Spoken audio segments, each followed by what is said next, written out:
नमस्कार दोस्तों, देश के मौजूदा माहौल को देखते हुए मुझे राहत इंदौरी साहब का एक शेर याद आ रहा है। इस बरस हमने ज़मीनों में धुआं बोया है, फल नहीं आएंगे, अब शाखों पर बम आएंगे। राहत इंदौरी साहब की चेतावनी अब सच साबित होती दिख रही है। पिछले कुछ दिनों से देश के अलग अलग हिस्सों से हिंसा की जो तस्वीरें आ रही हैं, वो मन में, दिल में, दिमाग में डर पैदा कर रही हैं। दिल दिमाग बार बार यही सवाल पूछ रहा है कि क्या यही वो भारत की तस्वीर है जिसका सपना हम सब ने देखा था? क्या हमारी आने वाली नस्लों को ऐसे ही भारत में रहना होगा जहां की बुनियाद नफरत और उन्माद होगी? इस सवाल का जवाब तलाशने के लिए चलिए आपको ले चलते हैं प्राचीन रोमन साम्राज्य के एक कलंकित प्रथा की ओर। ग्लैडिएटर की कहानी सुनाते हैं आपको। ग्लैडिएटर एक तरह का हिंसक खेल होता था जिसका आयोजन सत्ता वर्ग अपनी प्रजा को खुश करने के लिए करता था।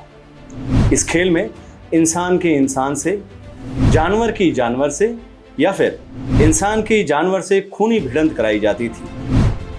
खेल रूपी युद्ध में जैसे जैसे रक्त की धार तेज होती थी, स्टेडियम में मौजूद रक्त पिपासु भीड़ उन्माद में नारे लगाती थी। खून देखकर उन्हें खुशी होती थी, आनंद मिलता था। नफरत और हिंसक उन्माद की ये चरम पराकाष्ठा होती थी। सत्ता वर्ग को इस खेल से खासा फायदा होता था। आम जनता अपनी वास्तविक समस्याओं को भूल जाती थी और वो खून देखकर खुश हो जाती थी। ग्लैडिएटर की इस हिंसक चाल, चेहरा और चरित्र पर नजर जमाते हुए आप अपने आसपास के आज के माहौल को देखिए, सोशल मीडिया को देखिए, देश की टीवी चैनल पर चलते हुए उन्मादी और भड़काऊ डिबेट को देखिए। हर जगह नफरत, हिंसा, उन्माद और जहरीले बोल। हम सबके आसपास एक ऐसी भीड़ जो आगजनी देखकर आनंदित होती है, जिसे खून देखकर खुशी मिलती है, बुलडोजर देखकर जो बुलंद आवाज में जहरीले नारे लगाता है। ठीक उसी तरह जिस तरह रोमन साम्राज्य के हिंसक खेल ग्लैडिएटर में भीड़ लगाती थी। अब सवाल उठता है कि आखिर ऐसा कैसे हो गया? अपना जो हिंदुस्तान शांति, सद्भाव और भाईचारे के लिए पूरी दुनिया में विख्यात था, वो अचानक आग की लपटों में कैसे घिर गया? क्या ये केवल बीजेपी की पूर्व प्रवक्ता नुपुर शर्मा के बयान का नतीजा है?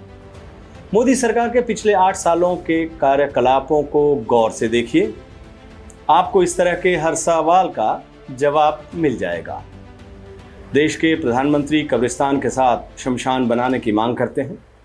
कपड़े के रंग देखकर धर्म विशेष के लोगों को पहचानते हैं। उनका एक मंत्री गोली मारो, माफ कीजिएगा आगे नहीं कह सकता मैं, वो कहते हैं गोली मारो का नारा लगवाते हैं। दूसरा मंत्री गांधी के हत्यारे गोडसे का महिमा मंडन करता है। तीसरा मंत्री खुलेआम अपने विरोधियों को पाकिस्तान भेजने की बात करता है। चौथा मंत्री भीड़ को हमला करने के लिए सीधे सीधे बोलता है। बीजेपी की आईटी सेल हजारों कर्मचारियों की मदद से रोज जहरीले और नफरत से भरे फेक न्यूज सोशल मीडिया पर फैलाती है। बीजेपी के उद्योगपति मित्रों ने जो न्यूज चैनल खरीदे हैं, उन पर दिन रात हिंदू मुस्लिम किया जा रहा है। इतिहास के आईने में आज के कड़वे सच को छुपाने के लिए रोज एक नया विवाद खड़ा किया जा रहा है।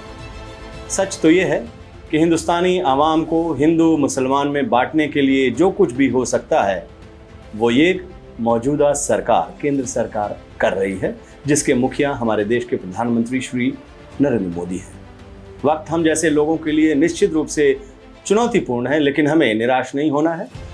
गांधी जी का ये देश कुछ हिंसक प्रवृत्ति के लोगों के बहकावे में आकर कुछ वक्त के लिए ज़रूर गुमराह हो सकता है, लेकिन हमारे हिंदुस्तान की बुनियाद में शुरू से शांति और सद्भावना रही है और आगे भी रहेगी। ज़रूरत बस इस बात की है कि हम सब निराशा के इस माहौल में उम्मीद की किरण जलाए रखें। अपनी गंगा जमुनी तहजीब को बचाने के लिए जो कुछ मुमकिन है उसे करें। नमस्कार।